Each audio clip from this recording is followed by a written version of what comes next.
Prevenciones. Muy bien, buenos días con todos. Vamos a desarrollar en este momento el curso de sustancias químicas. Este curso de sustancias químicas está dirigido a todas aquellas personas que van a hacer trabajos con sustancias químicas. Mi nombre es Patricia Espino, me voy a encargar de la presentación del día de hoy. Este es el índice que vamos a desarrollar. Vamos a hablar un poco acerca de lo que son los conceptos, de lo que son sustancias químicas. Vamos a hablar también de normas nacionales y normas internacionales. ¿Qué normas nacionales podemos encontrar? Lamentablemente no tenemos una norma nacional para la realización de trabajos con presencia de sustancias químicas. Sin embargo, a lo largo de la presentación vamos a hablar acerca de algunas normas internacionales que son importantes y que el personal tiene que conocer para poder realizar trabajos con sustancias químicas. Si bien no tenemos una norma sectorial específica para el manejo de sustancias químicas, como tal, una norma técnica, sí tenemos una ley de manejo de sustancias químicas que salió el año pasado, así que de esa norma también vamos a hablar.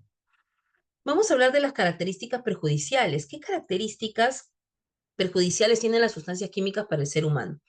Vamos a ver a lo largo de la presentación que estas características perjudiciales van a depender mucho de la característica que tenga la sustancia, de la estructura de la sustancia química y de sus componentes.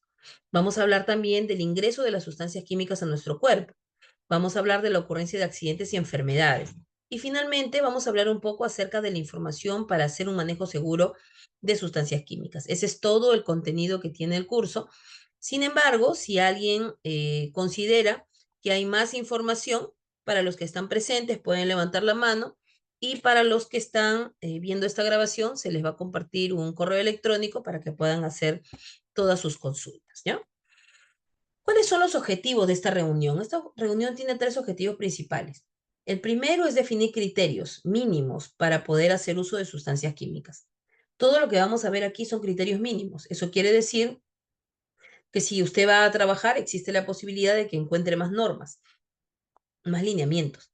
Pero lo que vamos a ver aquí es lo mínimo, lo que piden tanto las normas nacionales como las normas internacionales. El segundo objetivo es prevenir la ocurrencia de accidentes de trabajo. El tercero es prevenir la ocurrencia de enfermedades ocupacionales. ¿Cuál es la diferencia entre ambos? Los accidentes de trabajo son puntuales, se generan de una manera violenta, rápida. Sin embargo, las enfermedades ocupacionales pueden tomar tiempo, requieren un periodo incluso de incubación.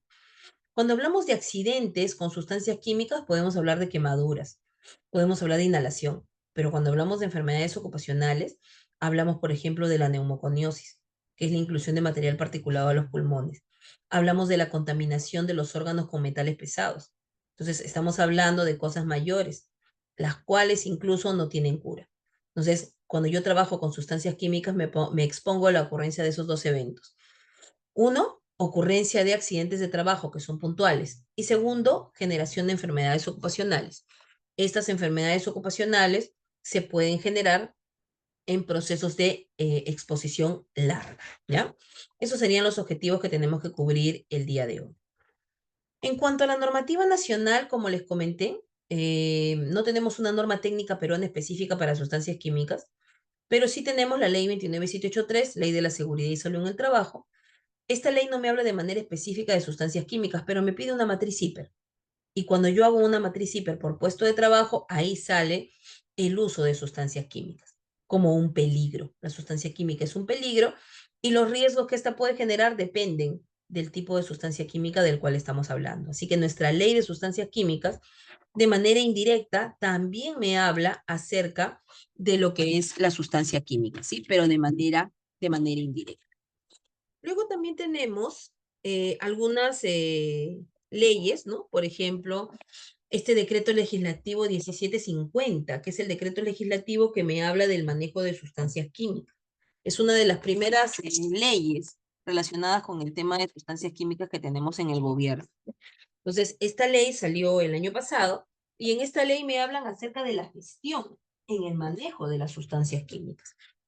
Entonces, es muy importante. Se esperaba que en esta ley se hablara un poco pues acerca de lo que son las hojas de seguridad, ¿no? Pero lamentablemente no se hace mención al respecto. Pero sí tiene algunas particularidades, ¿no? Por ejemplo, una de las principales particularidades es que en adelante, lo que nosotros conocíamos como hoja de seguridad o como MSDS, que es el Material Safety Data Sheet, ahora va a ser conocido pues como FDS, ¿ya? La ficha de seguridad. Este FDS es este nombre, así se va a conocer a las sustancias químicas. ¿De dónde se sacó el término FDS? Salió del sistema globalmente armonizado, que es un sistema americano que se está tratando de expandir en todo el mundo para poder unificar el tema de la rotulación de las sustancias químicas. Porque actualmente en Europa se rotula de una manera, en China se rotula de una manera, y cuando nos llegan los productos químicos tenemos rotulados diferentes, entonces eso puede generar algún tipo de confusión. Entonces la idea con el FDS es que se pueda rotular de manera homogénea a nivel mundial. Entonces en el Perú, a partir de la promulgación de la ley de sustancias químicas, se va a empezar a uniformizar, ¿no? Ahora todo se va a llamar FDS o ficha de datos de seguridad. No va a ser tan rápido como quisiéramos porque todo esto tiene un proceso, pero en el mediano o largo plazo vamos a ver cómo van a empezar a cambiar el tema de las terminologías. Y ahora vamos a verlo como FDS en reemplazo a MSDS o HDS. Esta ley también trae algunos conceptos acerca de los tipos de sustancias químicas, ¿no? Por ejemplo, me hablan de sustancias químicas de origen natural, que son las sustancias naturales que podemos encontrar en la naturaleza. O incluso también acá nos ponen un poco de información, ¿no? Me dicen que pueden ser naturales, procesadas, no procesadas, por medios manuales, mecánicos, gravitacionales, ¿no? Luego también me hablan de las sustancias químicas peligrosas, que es lo que nosotros conocíamos como materiales peligrosos, y luego de la sustancia química pura. Cuando hablamos de sustancia química pura, hablamos de los elementos químicos y sus compuestos que los podemos encontrar en estado natural. Pero luego ponen más información, ¿no? Mediante cualquier proceso. Entonces, hay un poquito todavía de confusión, no están muy claros los términos. Pero lo que sí deberíamos tomar en cuenta es que dentro de la composición o de las sustancias químicas, tenemos las sustancias químicas peligrosas. Y la sustancia química peligrosa es la que tiene potencial de causar daño. Es más, la mayor parte de los sistemas de rotulación que vamos a ver en adelante han sido diseñados para poder rotular las sustancias químicas peligrosas, porque son las que generan daño a la persona, al ser humano. En esta ley también nos hace mención de que en adelante en el Perú se va a hablar mucho acerca de lo que es el etiquetado GHS o SGA, Sistema Globalmente Armonizado. Y nuevamente en el artículo número 6 nos dicen que en adelante también el documento que nosotros conocíamos como hoja de seguridad se va a llamar ficha de datos de seguridad.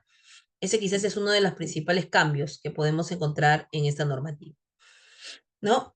También en esta legislación empiezan a hablar de quiénes son los responsables. Entonces, dentro de las responsabilidades está el Ministerio de Salud, el Ministerio del Ambiente, ¿no? Incluso involucran al Ministerio del Ambiente para que ellos puedan colocar un listado de peligros por sustancias químicas. En realidad va a ser un copy-paste de normas internacionales, ¿no? Pero ya se lo han delegado ahí a un ministerio en el Perú. Luego también tenemos normas sectoriales. Dentro de las normas sectoriales más conocidas está el Decreto Supremo 024 de Minería y el Decreto Supremo 011 del año 2019 del Ministerio de Trabajo. Son algunas normativas sectoriales que de una u otra manera me hablan pues del tema de sustancias químicas, ¿no? Por ejemplo, en el Decreto Supremo 024, en el artículo 332, me dicen que el titular de la actividad minera tiene que asegurar que todas las sustancias químicas estén etiquetadas. Aquí todavía se habla de MSDS o de HDS, porque esta normativa es del año 2016.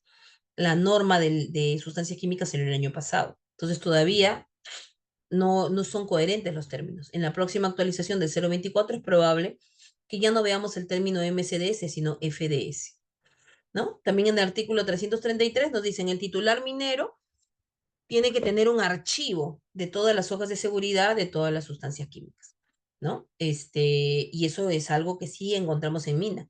Y ahora vemos por qué, porque es un requisito legal que está en el Decreto Supremo 024.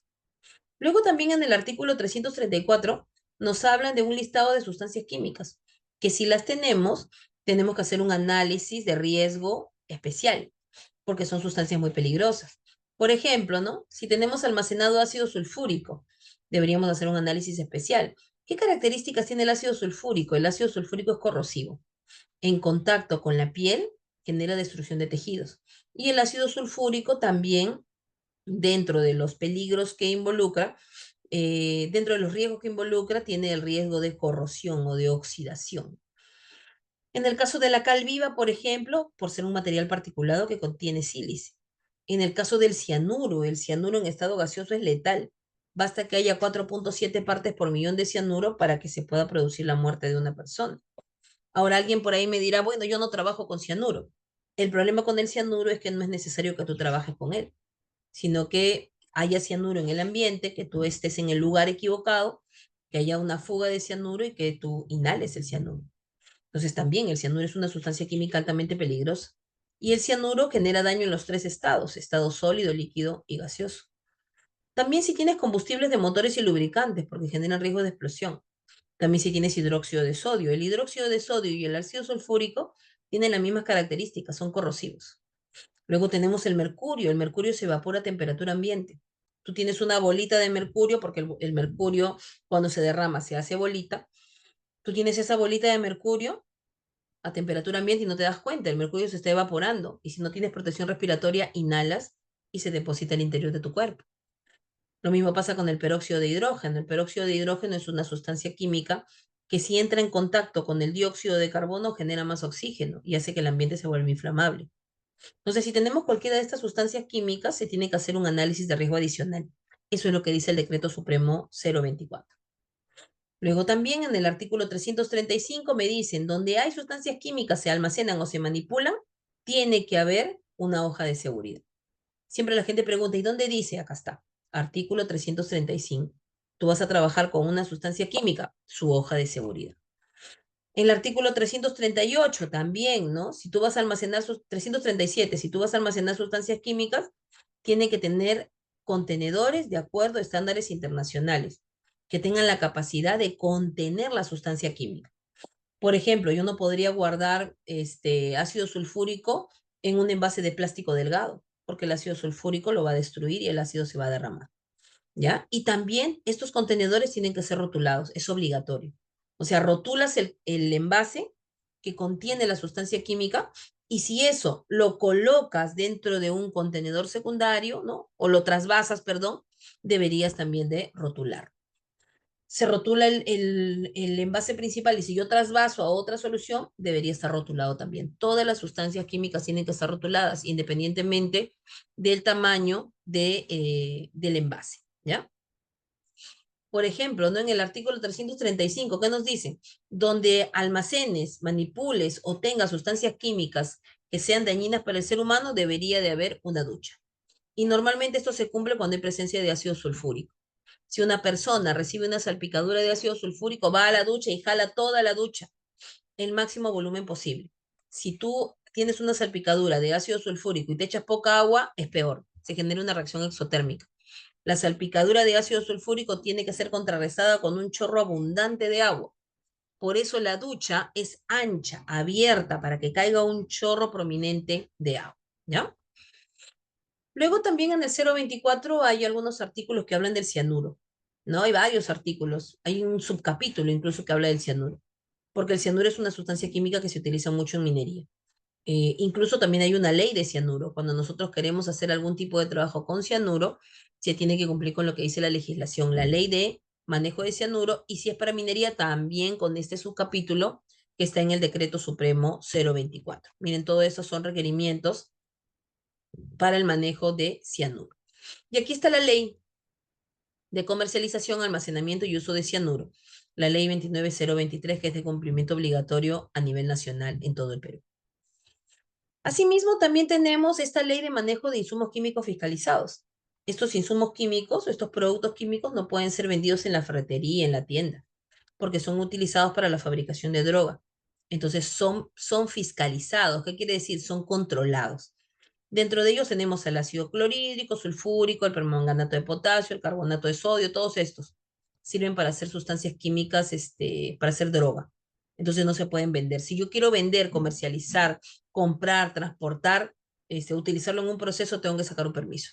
Ya se tiene que sacar un permiso especial para que tú puedas manipularlo. Esta ley de manejo de sustancias químicas tiene muchísimos años, ¿no? Tiene, desde antes del año 2000 ya estaba esta ley. Muy bien, eso es en cuanto a la normativa. Veamos ahora el concepto de sustancias químicas. ¿Qué es una sustancia química? Una sustancia química es una especie química o un tipo de materia químicamente definida, homogénea, y que posee una composición física. Cuando hablo de composición física, hablo de una fórmula. Por ejemplo, esta es la fórmula del agua, esta es la fórmula del ácido clorhídrico, esta es la fórmula del ácido sulfúrico, esta es la fórmula de la soda cáustica. Entonces, una sustancia química tiene estas características, tiene una composición química fija y definida porque tiene una fórmula. Entonces, es lo primero que debemos de conocer de las sustancias químicas. Las sustancias químicas son las mezclas de los elementos. Los elementos los encontramos en una tabla periódica. En una tabla periódica hay 108 elementos. El hidrógeno, el oxígeno, el cloro, el azufre. Estos se mezclan y forman las sustancias químicas, ¿ya? Y las sustancias químicas también las podemos encontrar en estado sólido, líquido y gaseoso. Hay sustancias químicas que están en un solo estado. Hay sustancias químicas que están en estado sólido y en estado líquido. Y hay sustancias químicas que podemos encontrar en estado gaseoso, ¿no? Hay algunas sustancias químicas que están en los tres estados, otras que están solo en un estado, otras que están en dos estados. Depende de las características de cada sustancia química. Y cuando las sustancias químicas pasan de un estado a otro, hablamos de propiedades físico-químicas. Si una sustancia está en estado líquido y pasa a estado gaseoso, se está evaporando. Entonces aquí vamos a tener una presión y una temperatura de evaporación. Esos son propiedades físico-químicas. Si una sustancia química pasa de estado líquido a estado sólido, estamos hablando de una solidificación. Y acá también tenemos presión y temperatura de solidificación. También esto es considerado como propiedades físico-químicas, ¿ya? Entonces, las sustancias químicas nuevamente pueden estar en diferentes estados, sólido, líquido, gaseoso, en un solo estado o pueden pasar de un estado a otro. El paso de ese estado, de un estado a otro, puede depender de la temperatura o de la presión, dependiendo de las características que tiene la sustancia química. Las sustancias químicas tienen muchas características. Pueden ser tóxicas, nocivas, explosivas, comburentes, inflamables, corrosivas, irritantes y dañinas al medio ambiente. ¿Dónde puedo encontrar esa información? Casualmente para eso tú revisas la hoja de seguridad. La hoja de seguridad, las etiquetas, ahí vas a encontrar las características que tienen las sustancias químicas. Lo primero que yo tengo que tener en cuenta cuando voy a trabajar con una sustancia química son esas características. Porque si yo sé cuáles son las características, yo me voy a poder cuidar, voy a saber qué cuidados tengo que tomar en cuenta. Vamos a empezar a revisar algunas de ellas y las demás las vamos a ver en un video. ¿Qué es una sustancia explosiva? Una sustancia explosiva es aquella que de manera espontánea reacciona, o sea, que libera gran cantidad de energía de manera violenta. Esa es una sustancia explosiva. Una sustancia comburente es aquella que no es combustible, pero que puede desprender oxígeno y que de esa manera puede contribuir a la generación de fuego, como por ejemplo los peróxidos. Luego tenemos el combustible. ¿Qué es el combustible? Una sustancia química con características combustibles es la que yo quemo para generar energía. Por eso cuando hablamos de gasolina, querosene, diésel, petróleos industriales, hablamos de que son materiales combustibles, porque yo los quemo para producir energía o calor. Dentro de la clasificación de combustible están los inflamables. ¿Y qué es un inflamable? Un inflamable es aquel que genera vapores que pueden prenderse, como por ejemplo la gasolina, el thinner, la acetona. Se evaporan a temperatura ambiente y eso que se evapora son materiales con características inflamables. Si hay una chispa que entra en contacto con ese vapor, se puede generar fuego. Ese sería el combustible. Entonces, las sustancias químicas tienen diferentes características. Esas características van a depender mucho de cada sustancia química. Entonces, ¿qué es lo que yo tengo que hacer? Antes de empezar a hacer cualquier actividad, lo primero que tengo que hacer es conocer la sustancia química. Si yo conozco la sustancia química, yo ya voy a saber cuáles son los cuidados que debo de tomar en cuenta. Si yo desconozco las características de la sustancia química con la que estoy trabajando, la probabilidad de que yo tenga algún daño se incrementa. Ya vamos a ver el resto de características a través de unos videos. Y el primero que vamos a ver es sustancia química peligrosa. ¿Ya? Sustancia química peligrosa. Estos videos son de Napo. Napo es una caricatura que fue creada hace muchos años para transmitir los temas de seguridad en cualquier idioma. Por eso es que Napo no habla, solo hace gesticulaciones. ¿Ya? Adelante.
Listo, entonces una sustancia peligrosa es aquella sustancia que puede generar daño a nuestra salud. Esta sustancia peligrosa puede entrar a través de la vía respiratoria, pero en realidad, como vamos a ver más adelante, existen 4 formas en las cuales la sustancia química puede entrar a nuestro cuerpo.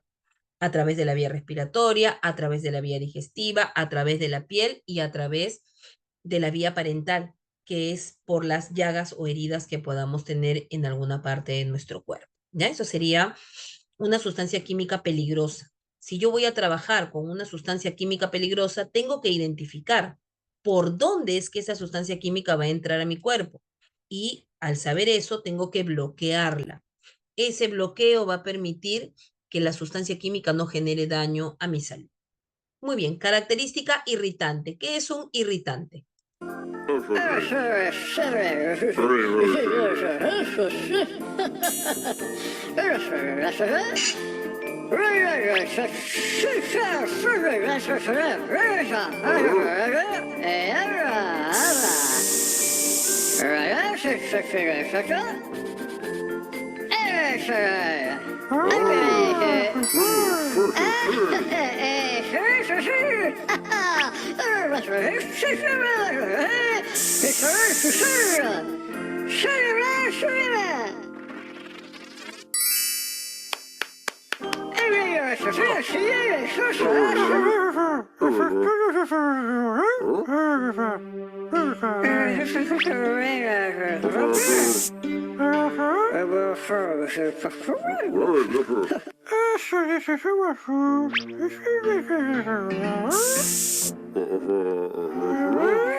Listo, entonces, ¿qué es una sustancia irritante? Una sustancia química con características irritantes. Es aquella sustancia química que genera daño a la piel. En contacto con mi piel me genera irritación, pero genera daño a las capas superficiales de la piel. ¿Ya? Entonces, si yo voy a trabajar con una sustancia química de estas características, ¿qué tengo que hacer? Utilizar guantes, ponerme careta porque me puede salpicar al rostro, ponerme ropa de trabajo desechable, porque si estoy con mi ropa de trabajo normal, de drill o de jean, se va a humedecer y eso luego va a entrar en contacto con mi piel. Esas son las consideraciones que debo de tener en cuenta cuando voy a trabajar con una sustancia química de característica irritante. Inflamable. ¿Qué es una sustancia química de características inflamables?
Muy bien, una sustancia química de características inflamables es una sustancia química, como lo habíamos mencionado hace un momento, que genera vapores.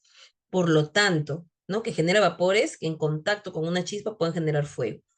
Entonces, si yo voy a trabajar con una sustancia química de características inflamables, tengo que asegurarme que la sustancia química o que el trabajo que se va a realizar cerca de esa sustancia química no involucre trabajo en caliente, nada que pueda generar fuego. ¿Por qué? Porque sabemos que tiene vapores inflamables y eso puede generar un incendio. ¿Listo? Muy bien, vamos a ver ahora la sustancia corrosiva. ¿Qué es una sustancia corrosiva?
Muy bien, una sustancia corrosiva es una sustancia química que también genera daño a la piel, pero a diferencia de una sustancia irritante, la sustancia corrosiva daña las capas internas de la piel.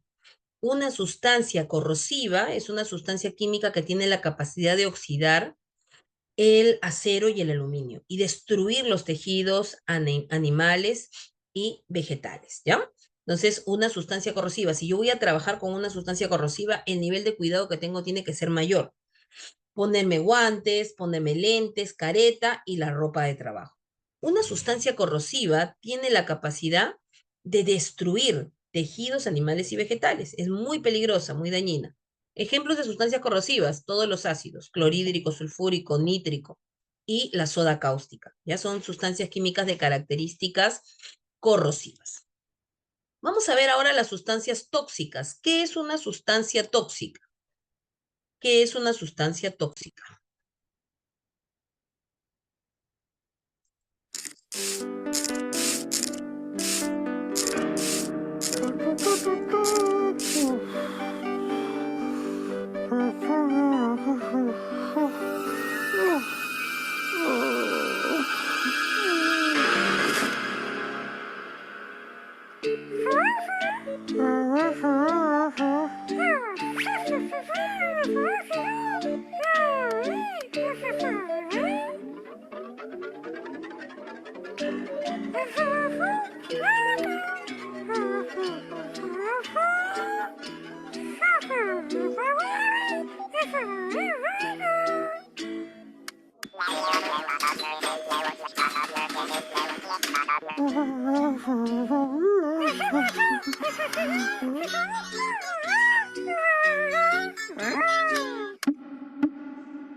Muy bien, una sustancia tóxica es aquella que genera daño cuando ingresa a través de la vía respiratoria. Cualquier sustancia química que diga tóxico quiere decir que va a ingresar a través de la vía respiratoria. Entonces, ¿cuál es la medida de control más importante cuando voy a trabajar con esa sustancia química? Utilizar protección respiratoria, mi respirador. Y el respirador tiene que ser acorde con el agente dañino del cual me quiero proteger. Existen protecciones respiratorias para vapores ácidos, para vapores orgánicos, y también hay filtros especiales, ¿no? Por ejemplo, hay algunos filtros que son para cianuro, entonces depende de el agente al cual yo me voy a exponer. Pero si yo voy a trabajar con una sustancia química de características tóxicas, lo que tengo que hacer siempre es proteger la vía respiratoria, porque esa es la principal vía de ingreso que tienen estas sustancias a nuestro organismo. Veamos ahora las sustancias químicas dañinas al medio ambiente.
Una sustancia dañina al medio ambiente es aquella que puede generar daño al agua, al aire y al suelo.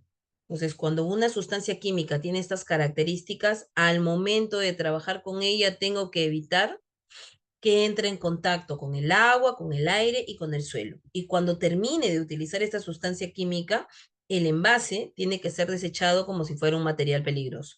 Porque como hemos visto en el video, si entra en contacto con el agua, con el aire o con el suelo, va a generar contaminación. Ya esas serían algunas de las características de las sustancias químicas. Cada sustancia química tiene una particularidad. Cuando vamos a hacer algún tipo de trabajo, nosotros tenemos que revisar con qué sustancia química vamos a trabajar.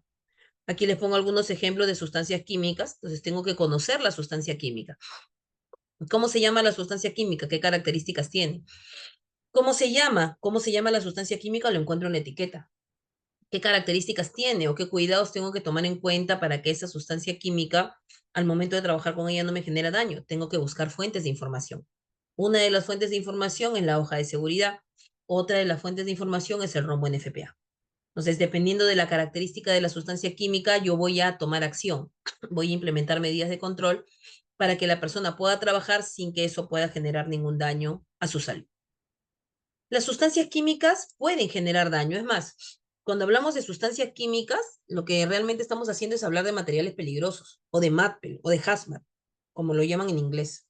Pero estas sustancias químicas generan factores determinantes de peligrosidad. Estos factores determinantes de peligrosidad son los que hacen que esta sustancia química nos cause daño. Entonces, hay 5 factores determinantes de peligrosidad. Uno de ellos es la toxicidad, el otro son las vías de ingreso, la dosis o la concentración, las propiedades físico-químicas y la susceptibilidad individual.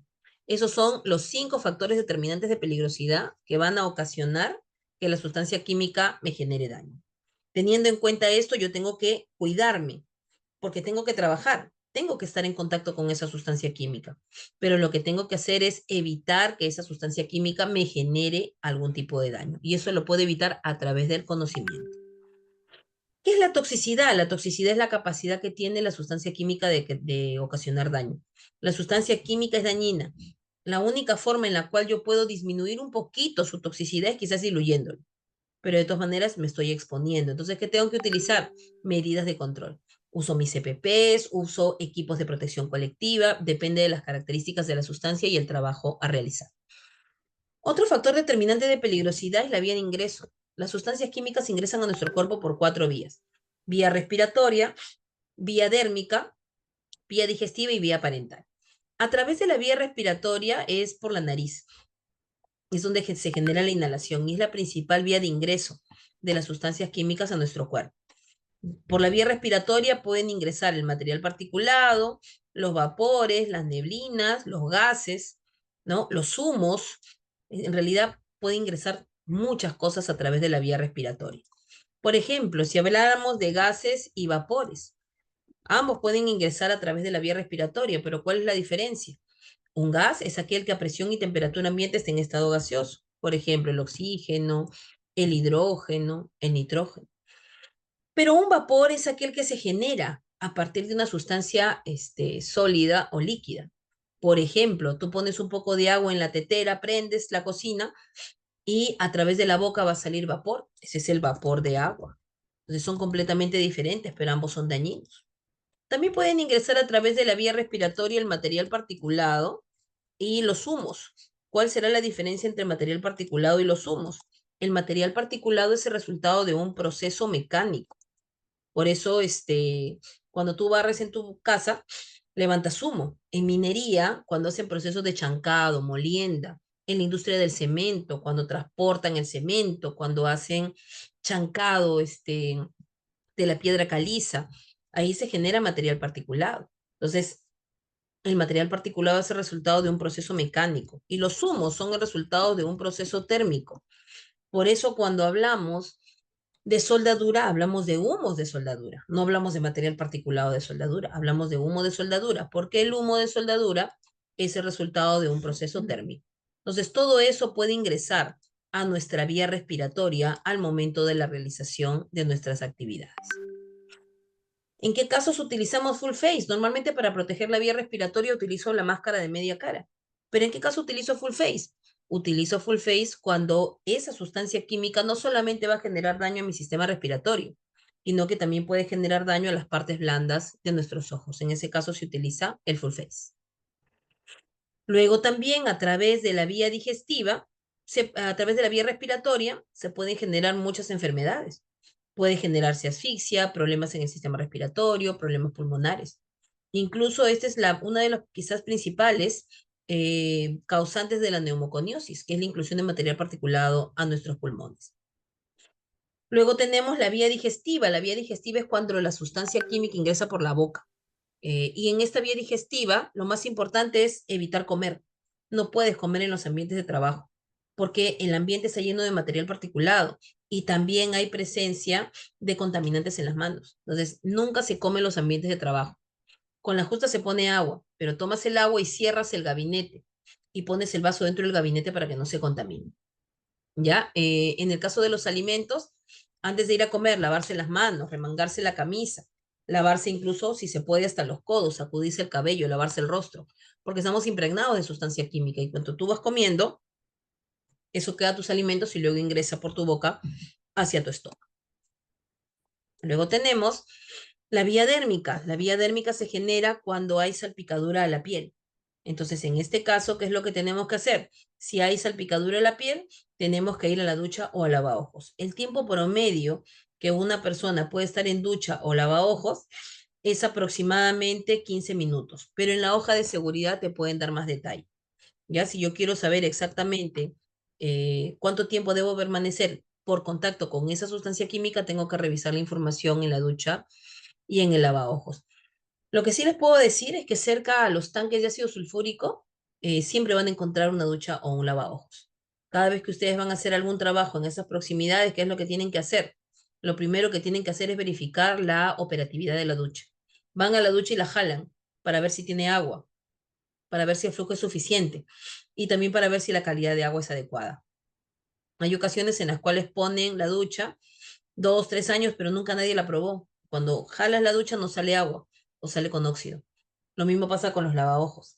En el caso de los lavaojos portátiles, el lavaojos portátil tiene fecha de caducidad, está en la botella. En la botella te dice vence octubre de 2024. Entonces, esa agua se tiene que cambiar. No se puede seguir utilizando porque quizás se ha hongueado, se ha llenado de moho. Y si una persona la proyecta a sus ojos, lo que va a pasar es que le va a generar mayor daño que beneficio. Le puede generar una irritación. Y la última vía de ingreso a nuestro cuerpo es la vía parental. Cuando hablamos de vía parental, hablamos de heridas y llagas. Por eso una persona que está con llagas o heridas en las manos no debería de realizar ningún tipo de trabajo en contacto con sustancias químicas, ¿ya? Esas son las 4 vías de ingreso que tiene la sustancia química al cuerpo. Estamos hablando de vía respiratoria, vía dérmica, vía digestiva y vía parental. ¿Ya? Esas son las 4 vías de ingreso de la sustancia química a nuestro cuerpo. Luego tenemos la dosis o la concentración, que es la cantidad de sustancia química que podemos encontrar. Por ejemplo, yo puedo decir que la sustancia química está diluida. Si está diluida, quiere decir que hay poca cantidad en mucho volumen de agua. O puedo decir que está concentrado, mucha cantidad en un volumen de agua. Es como un café. Café aguado, café diluido, poco café, más agua. Café concentrado, más café, más concentrado. Entonces, cuanto más concentrada es la sustancia química, más dañina es para el ser humano. Eso es lo que conocemos como dosis o concentración. En el tema de dosis o concentración, las unidades se ven en partes por millón. ¿Y qué es una parte por millón? 1 miligramo por litro de solución. ¿Ya? Esas son las partes por millón o los ppm. Los ppm. Y el último factor, el penúltimo, perdón, factor determinante de peligrosidad son las propiedades físico-químicas. Las propiedades físico-químicas son las presiones y las temperaturas que necesitan las sustancias químicas para pasar de un estado a otro. Punto de fusión, punto de ebullición, solubilidad. La solubilidad es la capacidad que tiene la sustancia química de disolverse en el agua. Punto de inflamación, la temperatura a la cual esa sustancia química se puede prender, se puede inflamar. ¿Ya? Entonces las propiedades físico-químicas también las vamos a encontrar en las hojas de seguridad. Cada vez que usted trabaje con una sustancia química, debería de conocer también sus propiedades físico-químicas. Y el último factor determinante de peligrosidad es la susceptibilidad individual, que eso depende de cada persona. Cada uno de nosotros tiene una susceptibilidad diferente. No todos respondemos de la misma manera. Hay casos de personas que tienen 20 años trabajando y nunca han sido afectadas por las sustancias químicas, pero luego viene otra a trabajar y a la primera semana de trabajo tiene irritación a los ojos, tiene problemas respiratorios. Entonces, cada persona responde de manera diferente a la exposición a las sustancias químicas, ¿ya? Entonces, esos son los 5 factores determinantes de peligrosidad que podemos encontrar en la industria. Cada vez que usted va a hacer algún tipo de trabajo con sustancias químicas, tiene que darse cuenta que estos factores determinantes de peligrosidad pueden darnos luces del daño que puede generar la sustancia química en nuestro cuerpo. Si vemos que una sustancia química es altamente tóxica, tengo que ser más cuidadoso en la prevención. Si veo que una sustancia química puede ingresar a través de mi vía respiratoria, me pongo mi respirador. Si veo que puede ingresar a través de la piel, no dejo ninguna parte de mi cuerpo expuesta. Si sé que puede ingresar a través de mi estómago, no como y me lavo las manos siempre. No como en el ambiente de trabajo. Y si veo que puede ingresar a través de la vía parental, si tengo llagas o heridas abiertas en las manos o en los brazos, zonas que van a estar expuestas al contacto con las sustancias químicas, entonces no realizo la actividad, comunico y no realizo la actividad. ¿Ya? Entonces, cada vez que nosotros vamos a hacer algún tipo de trabajo, tenemos que estar claros en las características que tienen las sustancias, en los factores determinantes de peligrosidad para poder tomar las medidas de control que sean adecuadas y evitar que la sustancia química me genere daño, porque igual tengo que trabajar con ella. pero tengo que protegerme para que esa sustancia química no genere daño a mi persona. ¿Ya? Esos serían los factores determinantes de peligrosidad. Las sustancias químicas generan dos tipos de daños al ser humano. Uno son los accidentes de trabajo y otros son las enfermedades ocupacionales. Los accidentes de trabajo son considerados como daños a corto plazo porque se generan de manera inmediata. Es el concepto de accidente, ¿no? Algo que se genera de manera súbita. ¡Pam! Se generó el accidente. Pero también tenemos enfermedades ocupacionales. Dentro de las enfermedades ocupacionales hablamos de los daños a largo plazo, porque son enfermedades que requieren un mayor tiempo de exposición. Entonces, las enfermedades ocupacionales se generan en procesos largos y muchas de estas enfermedades ocupacionales generadas por sustancias químicas lamentablemente no tienen cura. Dentro de los accidentes que podemos tener cuando hacemos trabajos con sustancias químicas están las quemaduras, el contacto con los ojos, la inhalación, la intoxicación, la asfixia, el envenenamiento, la explosión, los incendios. Esas son los principales accidentes a los cuales podemos exponernos cuando hay ocurrencia de accidentes con sustancias químicas. En el caso de las enfermedades ocupacionales, hace algunos años, en el año 2008, salió la resolución ministerial RM 480, donde nos hacen de conocimiento el listado de enfermedades ocupacionales que son reconocidas en el Perú. Entonces, ahí les dejo los 6 grupos de sustancias de enfermedades. El grupo 1 por agentes químicos, el grupo 2 por agentes físicos, el grupo 3 causada por agentes biológicos, el grupo 4 causados por inhalación, el grupo 5 causado por sustancias agentes no comprendidos en los apartados anteriores y el grupo 6 causadas por agentes carcinogénicos. Entonces, es una separación, una distribución de enfermedades ocupacionales en 6 grandes grupos. Entonces, ¿esto para qué sirve? Para que si una persona tiene una de estas enfermedades ocupacionales, una de estas enfermedades, y se corrobora o tiene que ver con el trabajo que la persona realiza, se hace el análisis, el médico ocupacional hace el análisis y se determina que es una enfermedad ocupacional, ¿no? Entonces, ha sido contraída por el trabajo que realiza la persona. ¿Ya? Esas serían el listado de enfermedades ocupacionales. Y de estas enfermedades ocupacionales, quizás la más conocida es la silicosis. Conocida desde hace muchos años, esta silicosis es la inclusión del material particulado sílice al interior de los pulmones. La Organización Internacional del Trabajo la considera como una de las enfermedades ocupacionales que más se generan en la industria cuando hay material particulado presente. Hace muchos años se hablaba solamente de neumoconiosis. Ahora es una familia, ¿no? Antes se llamaba neumoconiosis, ahora hay del tipo silicosis, del tipo antracosis, del tipo asbestosis, etcétera, etcétera. Y se genera básicamente por la inclusión de la sílice en los pulmones. Hay áreas que tienen mayor exposición, sí. Por ejemplo, en minería, ¿no? La gente que trabaja en las áreas de chancado, molienda, voladura, perforación, movimiento de mineral, ¿no? Ya sea mezclando el mineral, en el transporte de mineral o subiéndolo al camión, o en el transporte también en carretera, por eso es que el mineral ahora va cubierto. En las actividades de chocre también, esa actividad de chocre que hacen para apuntalar los taludes, para dar firmeza a las paredes en interior mina, eso también tiene un alto potencial de ¿cómo se llama?, de generación de silicosis, ¿ya? En otro tipo de industrias también, por ejemplo, para la gente que trabaja en la industria del vidrio, en la porcelana, las personas que trabajan en la industria que hace los utensilios de cocina, de cerámica, y también hay mucho material particulado. En personas que trabajan en la industria cosmética, en la fabricación de talco, por ejemplo, o los que trabajan en industrias donde hay generación o fabricación de detergente. Hay mucho material particulado presente, entonces ahí hay un alto riesgo de generación de silicosis. Entonces, ¿qué tiene que hacer la persona? Protección respiratoria. Protección respiratoria, eso es obligatorio, ¿ya? Si no utiliza protección respiratoria, lamentablemente el daño que se va a generar en la persona puede ser muy grande. Pero la silicosis no es lo único. Existen otras enfermedades ocupacionales, por ejemplo, la luminiosis, o que le llaman también fibrosis pulmonar, y eso se genera por la inhalación. El aluminio ingresa a los pulmones de la persona. Y este aluminio puede generar muchas enfermedades, ¿no? Conjuntivitis, asma bronquial, Y también el plomo, el síndrome doloroso abdominal, que genera fiebre.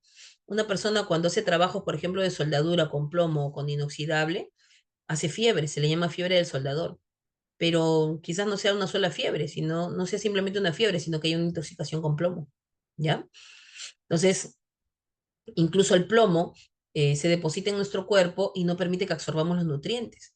Por eso una persona que tiene plomo en su organismo puede hacer anemia crónica. Quiere decir que el plomo no permite que el ser humano absorba los nutrientes, ¿no? Entonces miren cómo las enfermedades ocupacionales pueden llevarnos a cosas muy complicadas. Y el tema con la enfermedad ocupacional, ¿saben cuál es? Que cuando hablamos de enfermedades ocupacionales, muchas de estas no tienen cura. Incluso hay enfermedades ocupacionales que ni siquiera tienen nombre, porque son muy raras. Ahora, ¿cuál es el problema que sean raras? Que no hay tratamiento, no hay medicación. El índice de personas que contraen estas enfermedades es bajo, pero el que lo contrae no va a tener cómo curarse. No hay medicamentos, no hay tratamiento, no hay especialistas, incluso algunos hasta las llaman enfermedades huérfanas, porque no se sabe nada de ellos. ¿Ya? Listo. Y acá les dejo un listado de enfermedades, ¿no? Enfermedades causadas por cadmio, por manganeso, por arsénico, por mercurio, por plomo, por benceno. Entonces, cada vez que usted va a hacer algún tipo de trabajo, principalmente en minería, esta minería es contaminante. En realidad, cualquier tipo de industria es contaminante. Entonces, ¿qué tenemos que hacer nosotros? Tenemos que proteger nuestras vías respiratorias, ¿ya? La vía respiratoria se tiene que proteger. Si usted no respeta la vía, si no protege su vía respiratoria, lamentablemente el daño que se va a generar en su persona se va a incrementar y puede llevarlo a que usted tenga enfermedades ocupacionales, que no tienen cura, ¿ya? Entonces, las sustancias químicas, señores, causan daño. Cuando yo trabajo con una sustancia química, yo tengo que saber que esa sustancia química me causa daño. Entonces, ¿qué tengo que hacer? Buscar información. Tengo que buscar información que me ayude a manejar las sustancias químicas de una manera segura, porque la sustancia química me va a generar daño en todas las partes de su proceso. Cuando la investigan, cuando la producen, cuando la almacenan, cuando la transportan, cuando la usan y cuando la desechan. En todas las partes del proceso, las sustancias químicas son dañinas para el ser humano. Entonces, ¿qué tienes que hacer? Busca información. ¿De dónde busco información? Hay muchas fuentes, etiquetas, pictogramas de la OMI. Los pictogramas de la OMI son para el transporte. Pictogramas de la Comunidad Europea que se utilizan en Europa. Número de identificación de Naciones Unidas, que es la clasificación de las sustancias químicas de acuerdo a su peligrosidad. Incluso las Naciones Unidas le han asignado a los materiales peligrosos un número a cada sustancia, como si fuera su DNI, para que lo puedas reconocer. Y también han agrupado a los materiales peligrosos en 9 grupos para poder, en el momento del transporte, ponerle una rotulación que nos haga identificarlos de manera rápida. Luego también puedo encontrar el diamante tricolor de NFPA o el rombo NFPA, el sistema globalmente armonizado, que es el más utilizado, y las hojas de seguridad. Y finalmente también está el HMIS, que es un tipo de rotulación que hace muchos años cada vez se utiliza menos, pero también es una fuente de información. En el caso de las etiquetas, en la etiqueta está todo, lo que tú necesitas para poder saber qué características tiene tu sustancia química. El nombre, el estado físico, la concentración, los peligros, las medidas de primeros auxilios. Luego tenemos la clasificación de la ONU de materiales peligrosos. Esto es para materiales peligrosos. Una vez alguien me dijo, ¿y el agua dónde está? El agua no está acá. Porque el agua no es un material peligroso, es una sustancia química, pero no es un material peligroso. Entonces la ONU clasificó a los materiales peligrosos en 9 grandes grupos: los explosivos, los gases, los líquidos inflamables, los sólidos inflamables, los materiales oxidantes, los materiales tóxicos, los materiales radioactivos, los materiales corrosivos y los misceláneos. Y los clasificó en 9 grandes grupos. Y a cada uno de ellos le puso su rombo al costado, de un color entero, de diferentes colores, y en la parte inferior el número al grupo al cual pertenece. Entonces, esta es la rotulación de materiales peligrosos para una determinada sustancia química. Entonces, cuando hay transporte, se utiliza esto, clasificación de la ONU para materiales peligrosos. Los explosivos, ya sabemos, un explosivo es aquel que libera una gran cantidad de energía de manera violenta. El rombo es color anaranjado y lleva el número 1 en la parte inferior. Luego tenemos los gases inflamables. los gases inflamables, no inflamables y los venenosos. Y cada uno de ellos tiene un logo. Los inflamables son rojos, el venenoso es blanco, el oxígeno tiene de color amarillo y los no inflamables de color verde. Pero todos tienen en la parte inferior el número 2, significa que pertenecen al grupo de materiales peligrosos número 2. Luego tenemos acá, por ejemplo, un ejemplo de una señalización para un gas comprimido. En este caso, el gas comprimido es el argón. Es un gas inerte o no inflamable del grupo 2. Y aquí vemos otra cosa en el argón, número de Naciones Unidas, o también le llaman número de identificación de materia. Es como su DNI, es como su DNI, ¿ya? Entonces, cada vez que tú veas esto, quiere decir, ese es el número NU, es como el DNI de la sustancia química. Luego tenemos los inflamables o los combustibles y dentro de los combustibles están los inflamables. Y todos son rojos con el número 3 en la parte inferior. ¿Cuál es la diferencia entre inflamable y combustible? La temperatura de ignición o la temperatura de inflamación. Todo aquello que se inflama por debajo de 37.8 es inflamable. O lo que genera vapores menos de 37.8 es inflamable. El resto son combustibles. Por eso la gasolina es un inflamable y el diésel es un combustible. O sea, todos son combustibles, pero la gasolina tiene la característica adicional de ser inflamable, porque por debajo de 37.8 grados centígrados ya está generando vapores inflamables.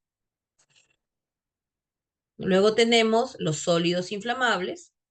Aquí están. Algunos se inflaman con facilidad, ya sea por rozamiento, por ejemplo, todo lo que tiene caucho y azufre.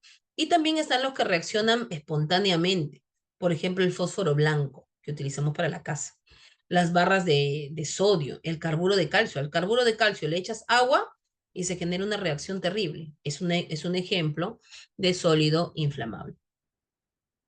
Luego tenemos los oxidantes y los peróxidos del grupo 5. ¿Qué características tienen? Generan oxígeno, aportan oxígeno y hace que los ambientes sean inflamables. Recuerden que si la concentración de oxígeno supera el 22.5%, el ambiente se vuelve inflamable. Ejemplo de estas sustancias, todos los peróxidos, el peróxido más conocido, el agua oxigenada. Te echas agua oxigenada en una herida y se empiezan a burbujear. Es altamente reactivo. El polvo de aluminio, el polvo de zinc que se utiliza mucho en minería también son considerados como oxidantes, ¿sí? Los venenosos, tóxicos o infecciosos, los del grupo 6, fondo blanco y el 6 abajo. Aquí encontramos el cianuro y todos los virus y bacterias. El grupo 7 son los materiales radioactivos que siguen emanando radiación. El grupo 8, los corrosivos, que ya les había comentado. El corrosivo es aquel que tiene la capacidad de oxidar el acero y el aluminio y destruir tejidos animales y vegetales. Y finalmente los misceláneos, donde están los que no estaban en el otro grupo. Cuando hablo de misceláneos, hablo de sustancias químicas que no fueron consideradas en los 8 grupos anteriores. Y en el caso de los misceláneos podemos encontrar la harina de pescado y el concentrado que sale de las minas. ¿Ya? Ese es el grupo 9. Muy bien, acá hay un ejemplo, listado de sustancias químicas y sus rombos al costado y en el medio algunos ejemplos de sustancias. ¿Ya? Algunos ejemplos de sustancias. Lo voy a dejar ahí un ratito para que lo puedan visualizar.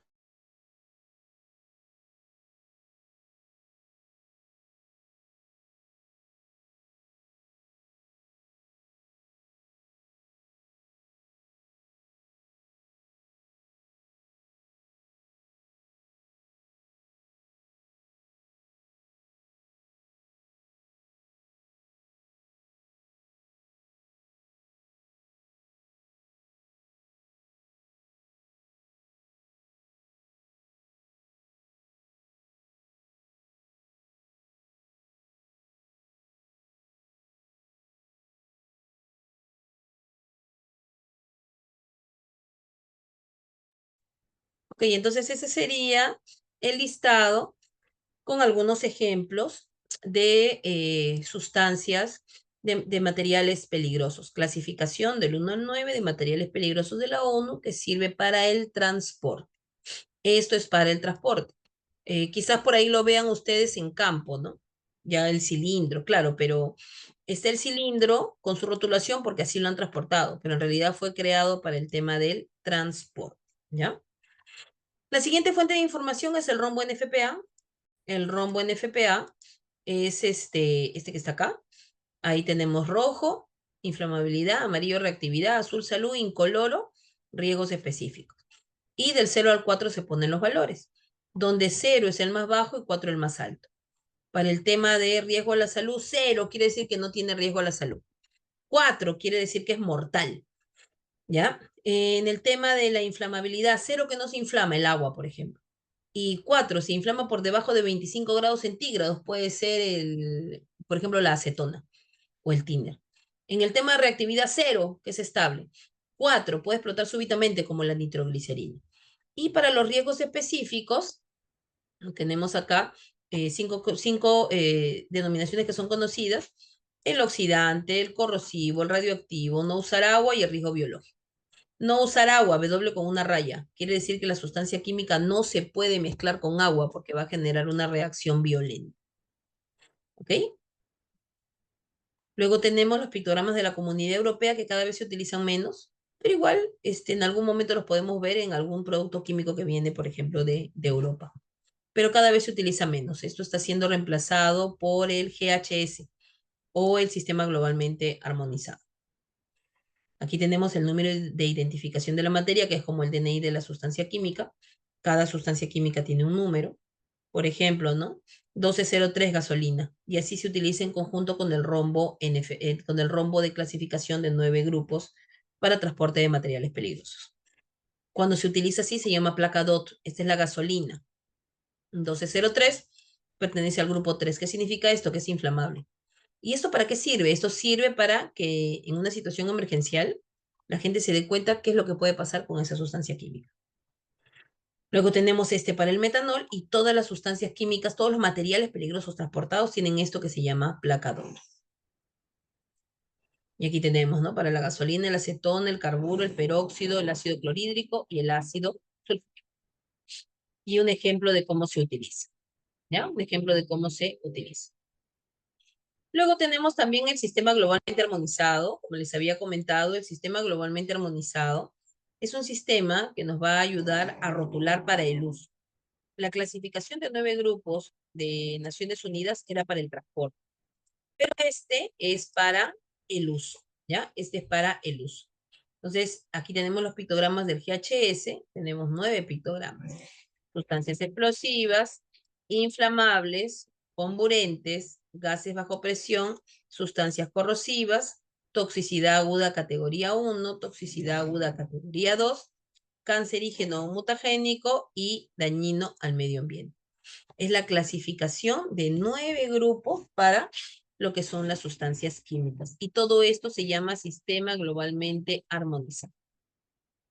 Este sistema globalmente armonizado incluye la clasificación, que es esta, el etiquetado, la comunicación y la idea es que sea algo de alcance internacional, ¿no? Lo voy a dejar un ratito ahí para que lo vean.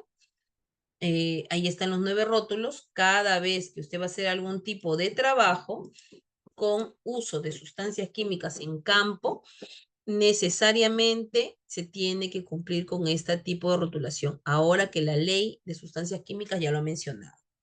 En el caso de la minería en el Perú se utiliza mucho, desde hace muchos años, ¿ya? Pero bueno, la ley recién lo está haciendo de cumplimiento obligatorio para todos los rubros económicos. Ahí pueden ver los pictogramas. Hasta el número 5 se parece mucho a los pictogramas de Naciones Unidas para materiales peligrosos. Pero de aquí en adelante, del sexto en adelante, podemos observar que los pictogramas hablan más de un tema de afectación a personas, estos 3 al menos, hablan de afectación a personas. Y el último, sí es pues de daño al medio ambiente. Esos serían los rótulos, entonces, NFPA, perdón, SGA, Sistema Globalmente Armonizado para el Uso. Esto es para el uso. Aquí los tenemos acercados. Y luego tenemos también la etiqueta, La etiqueta GHS tiene la siguiente estructura. Cuenta con 6 partes. La palabra peligro, el nombre de la sustancia química, los pictogramas, la explicación de los pictogramas, la explicación de las medidas de control, los datos del fabricante. ¿Ya? Entonces, esa es la información que debe de estar contenida en las etiquetas GHS. Sigue un estándar la etiqueta. Y aquí están las partes de la etiqueta. La palabra de aviso, los símbolos, el nombre del producto, la indicación de los riesgos, la indicación de advertencia, que es como las medidas de control, y la información del fabricante. Esas son las 6 partes mínimas que debe tener una etiqueta de una sustancia química. ¿Ya? Esas son las 6 partes de la etiqueta que debe tener una sustancia química. Aquí tenemos un ejemplo de una etiqueta GHS. La palabra peligro puede ser daño o peligro, el nombre de la sustancia química, los pictogramas y su explicación, las medidas de control o consejos de prudencia y los datos del fabricante. Esto significa que es corrosivo, esto es toxicidad aguda categoría 1, esto es dañino al medio ambiente. Para eso sirve la etiqueta, para que de manera rápida la persona pueda identificar cuáles son los peligros y los riesgos de esa sustancia química. Luego también tenemos que recordar que si nosotros tenemos una sustancia química ya rotulada, bien rotulada, si yo lo quiero trasvasar a un contenedor, el rótulo es exactamente el mismo, porque la sustancia química no está variando. ¿Ya? La sustancia química no varía. Entonces el rótulo tiene que ser exactamente el mismo. No hay nada que inventar. Se copia. Y todo se rotula. Vino en un contenedor y lo voy a pasar a una galonera, a una botella de 1 litro, de medio litro, a un gotero. Todo se rotula. Y normalmente se rotula de la misma manera porque la sustancia química no ha sufrido cambios. ¿Ok? Ahí está. Viene con su rotulación de fábrica.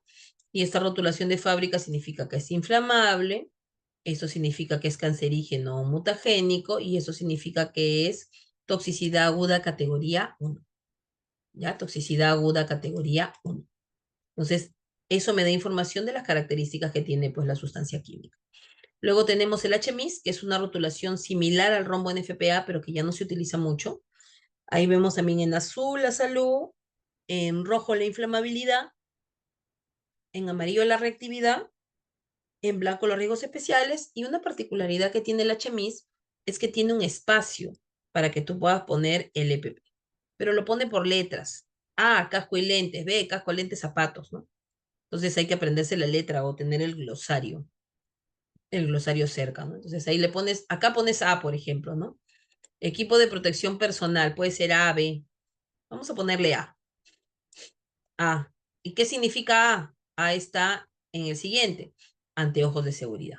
Entonces hay un glosario de la A a la X, del equipo de protección personal que se debe de utilizar cuando vamos a trabajar con una determinada sustancia química. ¿Listo? Y la última fuente de información es la hoja de seguridad. Como habíamos mencionado, en el Perú ya no se va a llamar hoja de seguridad, se va a llamar FDS, ficha de seguridad, porque así lo tiene definido la ley de sustancias químicas. Recuerden que la hoja de seguridad normalmente tiene 16 partes, pero no por una norma nacional, sino por la norma ANSI Z401, que es una norma americana que no es de cumplimiento obligatorio en el Perú, pero es un estándar que se sigue mucho en el país.